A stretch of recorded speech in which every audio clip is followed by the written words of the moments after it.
कि कांग्रेस अध्यक्ष मल्लिकार्जुन खड़गे उन्होंने बीजेपी पर निशाना साधा। संविधान निर्माण में उनका कोई योगदान नहीं। देश में 11 साल से अघोषित आपातकाल है।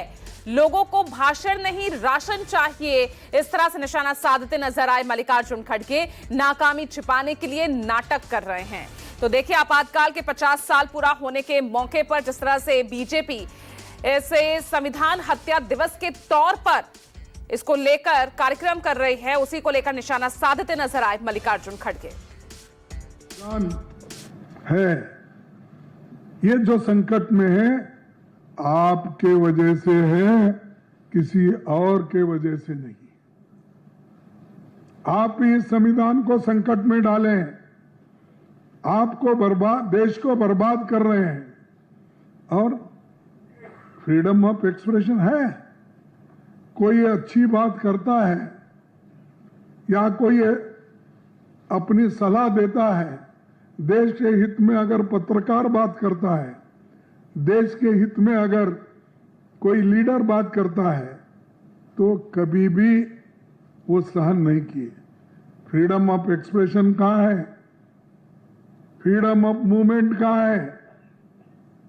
छात्र भी अगर कुछ बात करते हैं, उनको देशद्रोही बनाया जाता है। कोई जर्नलिस्ट बात करता है, उसको अंदर डाला जाता है।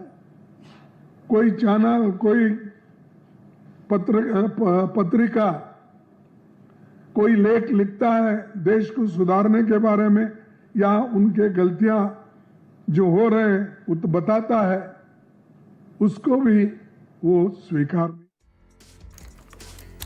तो देखिए, यहाँ पर कांग्रेस अध्यक्ष मल्लिकार्जुन खड़गे, क्योंकि आप देख रहे हैं इस तरह के पोस्टर्स आज लगे हुए हैं आपातकाल लगाने के 50 साल पूरे होने के मौके पर।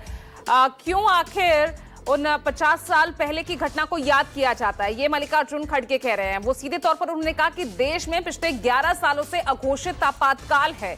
यहाँ पर गरीबी बढ़ रही है, महंगाई बढ़ रही है, नोटबंदी को लेकर आप क्यों कुछ नहीं कहते। इसके अलावा तमाम मुद्दों को लेकर आज मल्लिकार्जुन खड़गे यहां पर बीजेपी को घेरते हुए नजर आए। सीधे सीधे तौर पर उन्होंने कहा ये अपनी नाकामी छिपाने के लिए नाटक कर रहे हैं। बता दें आपको कि आप संविधान हत्या दिवस के तौर पर, क्योंकि आज आपातकाल को 50 साल पूरे हो गए हैं, जिसे बीजेपी संविधान हत्या दिवस के तौर पर मना रही है और उसको लेकर जगह जगह पोस्टर्स भी लगाए गए हैं। ये तस्वीरें भी कुछ देर पहले हम आपको दिखा रहे थे। अब उसी के ये कहा जाए कि प्रेस कॉन्फ्रेंस कांग्रेस की तरफ से आयोजित की गई और सीधे सीधे बीजेपी को घेरने की कोशिश मल्लिकार्जुन खड़गे ने कही कि आप आपातकाल की बात करते हैं जो 50 साल पहले लगाया गया, आप उस आपातकाल की बात क्यों नहीं करते, वो अघोषित आपातकाल जिसको देश पिछले 11 सालों से झेल रहा है। तो अपनी नाकामी छिपाने के लिए आप ये नाटक कर रहे हैं। संविधान निर्माण में आपका कोई योगदान नहीं है, इस तरह से बीजेपी को घेरते नजर आए यहां पर कांग्रेस के राष्ट्रीय अध्यक्ष मल्लिकार्जुन खड़गे।